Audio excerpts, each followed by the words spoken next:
Ada seorang lansia naik bus. Berdiri dengan gemetar di samping seorang wanita. Kemudian seorang ibu-ibu mengatakan, "Kamu tidak bisa memberi tempat duduk pada lansia." Si wanita berpura-pura tidak dengar. Pandangan semua orang tertuju padanya. Si lansia berkata, "Tempat duduk ini aku berikan saja ke kamu." Si ibu-ibu makin marah dan mengomel lagi. Si wanita dengan tenang berkata, "Mau duduk? Duduk di sini saja." Si lansia kaget, dan yang lainnya marah. Si wanita tidak meladeni mereka. Tapi dia tidak tahu, semua ini direkam oleh seorang anak magang stasiun TV. Si wanita tiba ke stasiun tujuannya. Si anak magang mengejarnya. "Mohon tanya, kamu hanya tinggal satu stasiun sudah sampai tujuan, kenapa tidak mengalah?" Si wanita menjawab dengan kesal, "Aku hanya tidak ingin memberikan tempat dudukku, tidak ada asalan lainnya." Si anak magang kembali ke stasiun TV, memberikan videonya ke supervisornya. Setelah melihat video itu, supervisornya langsung bersemangat. Ini pasti akan jadi berita populer. Dia segera mengatur orang. Berita utama hari ini. Dan benar, beritanya langsung populer. Di internet langsung ramai. Saat acaranya disiarkan, penghasilan dari SMS yang masuk ke stasiun TV saja sudah mencapai $130.000. Semua rekan kerja memberinya selamat. Bahkan atasannya pun memujinya. Dan berkata padanya, "Mumpung masih ramai, cepat buatkan acara topik khusus." Supervisor yang cakap bekerja langsung memanggil para ahli untuk berdebat. Bahkan berkata pada para ahli, jika ada perbedaan pendapat masing-masing, bisa langsung dibicarakan semuanya. Tidak perlu segan-segan. Kedua ahli langsung mulai mengomel dengan wajah yang gelisah. Dan benar saja, begitu acara topik ini keluar, langsung menimbulkan kontroversi. Identitas si wanita langsung ditemukan oleh orang-orang. Layar dipenuhi dengan berbagai omelan yang membawa-bawa nama si wanita. Kata kasar macam apapun ada. Si wanita panik. Dia adalah sekretaris dari bos perusahaan terkenal. Sebelum kejadian, dia sempat meminta izin libur kepada bosnya dengan tidak wajar. "Kamu sebelumnya tidak pernah izin libur, mari kita bicarakan setelah kamu menyelesaikan masalah ini." Si wanita berkata dengan terbata-bata, "Aku tidak bisa menunggu, aku harus izin sekarang." Bosnya langsung mengerti, ada masalah.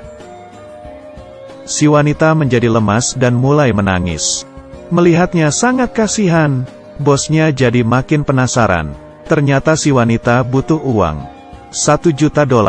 Bosnya tertawa dan menopangnya berdiri. Masalah yang bisa diselesaikan dengan uang, bukanlah masalah sama sekali. Aku kasih uangnya. Lalu dia membantu si wanita menghapus air mata. Si wanita menangis terseduh-seduh. Dan langsung memeluk bosnya. Tapi di saat ini, pintu berbunyi. Istri bos datang. Si wanita mengejarnya untuk menjelaskan. Tetapi istri bosnya tidak ingin mendengarnya sama sekali. Dan bosnya menutup pintu diam-diam. Setelah berita keluar keesokan harinya, si wanita menjelaskan kepada bosnya. Kemarin suasana hatinya sedang tidak baik, makanya salah bertingkah di bus. Bosnya bilang tidak masalah, aku mengerti. Aku tetap akan memberikanmu uangnya. Tiba-tiba terpikirkan olehku, kamu tidak pernah menemaniku pergi dinas. Si wanita tidak langsung menyetujui. Dan berkata kepada bosnya, tolong beri aku izin libur 1 minggu. Bosnya menyetujui sembari tertawa. Begitu keluar, si wanita memberikan semua kunci kantor ke sekretaris kedua. Sekretaris kedua berkata di mulut, kamu kan hanya izin, bukannya tidak kembali lagi kan? Tetapi tangannya malah sembunyi-sembunyi menyimpan kuncinya. Si wanita melihatnya, tidak hanya tidak berkata apa-apa. Dia bahkan memberikan kepadanya kartu nama klien yang paling penting. Tetapi yang dia tidak ketahui adalah, setelah dia keluar, sekretaris dua yang baru saja tersenyum ramah kepadanya, mengetik dengan cepat di komputer. Ternyata dialah yang membocorkan identitas si wanita. Sekeluarnya dari kantor, si wanita bertemu dengan si anak magang. Berkata bahwa dia ingin minta maaf kepada si lansia. Dan videonya dengan cepat selesai direkam. Si anak magang buru-buru kembali ke stasiun TV mengedit videonya. Melihat hatinya si wanita sedih. Berkata, biar kakakku menemanimu. Kakaknya adalah pacar supervisornya. Dia juga tahu masalah si wanita di bus. Berkata, aku mengerti keadaanmu tidak baik. Aku belakangan ini juga tidak baik, sedang berhutang beberapa $10.000. Tidak disangka si wanita berkata, "Aku bantu kamu kembalikan hutang ini. Aku sewa kamu selama seminggu. Syaratnya hanya satu, kamu tidak boleh bilang ke siapapun tentang masalahku." Orang ini adalah ibu-ibu kaya raya.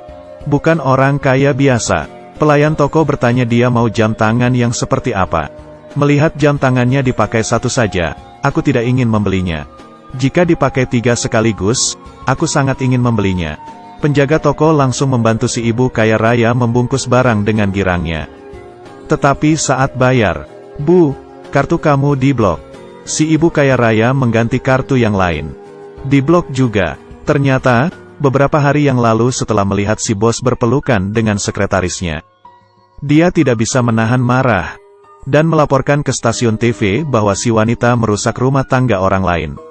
Waktu beritanya disiarkan, sekretaris 2 yang sangat ingin naik pangkat, sengaja memperlihatkan beritanya ke klien, dan menggagalkan sebuah transaksi besar. Si bos mengantarkan kliennya pergi, lalu segera memblok kartu kredit istrinya dalam kemarahannya. Malam harinya saat istrinya pulang, dia berkata kepada suaminya, "Aku membeli jam tangan, karena ingin minta maaf sepenuh hati kepadamu. Tapi kamu malah memblok kartu kreditku."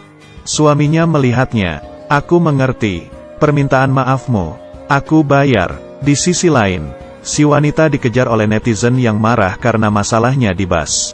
Dia hanya bisa keluar rumah, tinggal di hotel. Dia meminta KTP si lelaki, bilang mau membuka akun bank, dan menyimpan uang sebesar $1 juta. Si lelaki menyetujuinya. Sepulangnya ke rumah, dia melihat berita, dan bertanya kepada si supervisor, kenapa video minta maafnya belum disiarkan?" Si supervisor bilang, "Kamu pasti tidak mengerti. Kami baru saja memarah-marahinya, masa langsung membelanya kembali. Kalau begitu bukannya malah menamparkan diri sendiri. Tunggulah beberapa hari." Dan si wanita di saat ini, sendirian di hotel, tidak melihat video permintaan maafnya sendiri. Di layar hanya ada omelan dan kata kasar. Bahkan blognya diretas. Bahkan fotonya diedit jadi foto kematian.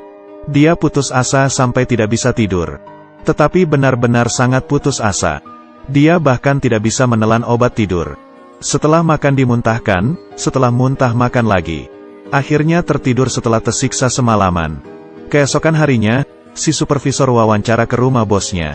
Bukan hanya ditolak dari rumahnya, bahkan sampai didorong keluar oleh satpam. Dia sangat marah, begitu kembali ke kantor, langsung mulai mengetik berita. Dia mengisukan bahwa perusahaan si bos tidak baik. Opini publik langsung segera memarah-marahi si bos. Api ini langsung membakar kaki si bos. Tapi si bos adalah orang yang berpengaruh.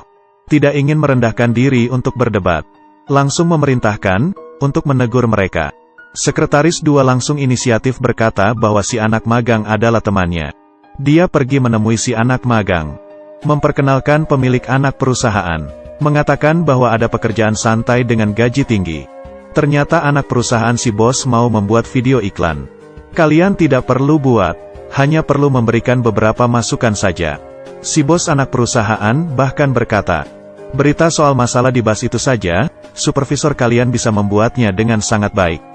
Lalu memintanya untuk memikirkannya. Si anak magang tahu bahwa si supervisor dan kakaknya sedang butuh uang untuk pembayaran uang muka. Jadi dia mengambil keputusan sendiri, menerima tawarannya. Dan saat si lelaki menemui si wanita, dia sudah berubah menjadi seperti ini. Si lelaki bilang, "Apakah perlu sampai begini demi seorang lelaki tua?" Si wanita pergi naik mobil dengannya, lalu berfoto-foto. Marahnya masih belum hilang, dia meminta si lelaki menemaninya terjun lenting. Si lelaki ketakutan. Tetapi si wanita berkata, "Kamu tidak mau gajimu. Oleh karena itu..." Si wanita akhirnya tertawa. Dia meminta si lelaki membantunya menyewa seorang pengurus rumah tangga. Biar bagaimanapun, kontrak si lelaki hanya 7 hari. Si lelaki segera menemukan orang yang tepat. Tetapi sesuai dengan peraturan, majikan harus mendaftarkan KTP. Dia memanggil si wanita masuk. Tetapi bos pengasuh ini langsung mengenali si wanita. "Kamu wanita yang punya masalah di bus itu kan?" Si wanita berkata, "Kalau iya memang kenapa? Kami tidak mampu melayanimu." Begitu keributan dimulai, di luar langsung dipenuhi oleh orang-orang dan kamera. Si wanita tidak tahan. berkata ingin berbicara berdua dengannya. Bos pengasuh berkata, "Oh, kamu masih ingin ribut?" Tetapi tak disangka, si lelaki malah ketakutan. "Kamu masuk sendiri saja, aku tunggu di luar." Si wanita tertegun. Tidak disangka dia salah menilai orang. Dia masuk dan bertengkar. Detik berikutnya, dia dikejar oleh banyak orang sampai harus kabur. Kamera terus berkedip. Si wanita menyuruh si lelaki untuk cepat-cepat kabur. Tapi saat si lelaki masih bengong-bengong, sudah terlambat. Mereka berdua difoto. Si wanita menyewa si lelaki untuk menjadi pelindungnya selama 7 hari. Tetapi si lelaki terlalu penakut. Si wanita memberinya uang lalu mengusirnya. "Kamu seorang yang pengecut." Si lelaki masih tahu malu. Jadi hanya mengambil uang untuk 6 hari. Berkata dengan sedih, "Kamu benar-benar menyakitiku." Tidak disangka si wanita menghampirinya, memasukkan uangnya, kompensasi mental. Si lelaki berkata, dia tidak tenang meninggalkan wanita gila ini. Sebenarnya, dia mulai suka si wanita. Dia berkata ingin melindunginya sehari lagi. Si wanita berkata, "Baiklah. Besok kita pergi menginap ke pinggiran kota." Tetapi saat ini, foto mereka berdua sudah menyebar di internet. Langsung menimbulkan kegemparan. Setelah melihatnya, supervisor segera menelepon dan bertanya. Si lelaki panik, dan berteriak marah-marah. "Semuanya karena kamu, aku terjun ke sungai juga tidak akan jadi bersih lagi." Tetapi si wanita hanya berkata, "Jangan mengamuk padaku." Si lelaki marah, berkata, "Kamu penyakitan ya?" Tetapi baru saja dia berkata-kata, si wanita langsung dengan sangat sedih berkata, "Aku memang penyakitan. Kanker limfoma tingkat akhir. Kamu puas?" Ternyata, di pagi itu, dia divonis kanker limfoma tingkat akhir. Dokter berkata, 7 hari lagi bisa mulai rawat inap. Dia awalnya ingin pinjam uang $1 juta ke bosnya untuk berobat. Tetapi si wanita mencari info di internet. Tidak bisa diobati. Dan lagi dia adalah anak yatim piatu. Dalam kepanikan dan frustrasi tanpa yang mendampingi. Naik ke bus dengan pikiran yang kebingungan. Saat-saat terakhir dalam kehidupannya, dia yang selalu menjadi anak, siswa, dan karyawan yang baik. Hanya ingin memberontak sekali saja. Makanya dia melakukan hal tersebut. Siapa yang tahu, malah perlahan-lahan menjadi kekerasan dunia maya yang luar biasa. Dia melempar hasil pemeriksaannya ke muka si lelaki. Si lelaki baru menyadari apa yang telah dilakukan dirinya. Dia menelepon si supervisor, tidak menjelaskan apapun. Hanya berkata, dia akan menemani si wanita sehari lagi. Bahkan menemani si wanita rawat inap. Sebelum masuk ke ruang pemeriksaan, si wanita berkata, "Aku pergi dulu ya." Begitu si lelaki menyadari ada yang tak beres, dia langsung masuk ke ruang pemeriksaan. Tidak ada orang. Setelah polisi datang dia baru tahu, si wanita sudah bunuh diri. Setelah kejadian ini, semua orang menyesal. Si bos menyesal, tidak lebih memperhatikan bawahannya. Si lelaki menyesal, tidak seharusnya tidak bisa membedakan yang baik dan salah. Si anak magang menyesal, tidak bersikeras agar video permintaan maaf si wanita disiarkan. Rekan kerjanya juga menyesal, tidak seharusnya menggosipinya mengikuti keramaian. Oleh karena itu, supervisor yang membocorkan nama si wanita menerima potongan biaya dari video iklan anak perusahaan. Si supervisor juga menyesal, tetapi sudah terlambat. Dia dipecat, kehilangan pekerjaan dan kekasih. Apakah ada yang menyadari? Sebenarnya tidak semua orang menyesal. Memang benar, video yang diedit oleh si supervisor adalah dalang utamanya. Tetapi yang benar-benar membuat si wanita putus asa adalah mereka. Aku tidak tahu apakah mereka menyesal. Tapi aku dapat menebak, mereka mungkin sudah lupa akan hal ini. Mereka mungkin sudah mulai pergi ke masalah lainnya. Tidak sabar untuk melanjutkan, membela keadilan, lagi. Akhir cerita. Si lelaki menggunakan nama si wanita, menyebarkan ingatan tentang 7 hari di akhir kehidupannya. Aku ingin melewati setiap jamnya dengan sebaik-baiknya. Setiap menit, setiap detik, dia ingin senyuman manis si wanita menegur semua orang. Jangan sampai suara halayak ramai melebihi kekuatan dari kebenaran. Jangan membiarkan isu yang beredar menginjak-injak kebenaran yang datang terlambat.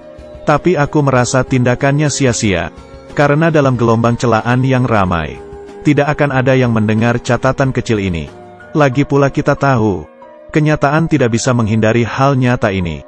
Kamu lihat sekarang, selain orang gila, siapa lagi yang jujur? Baiklah, cerita selesai. Kalau kamu suka cerita ini, jangan lupa like-nya ya. Kita berjumpa lagi lain waktu.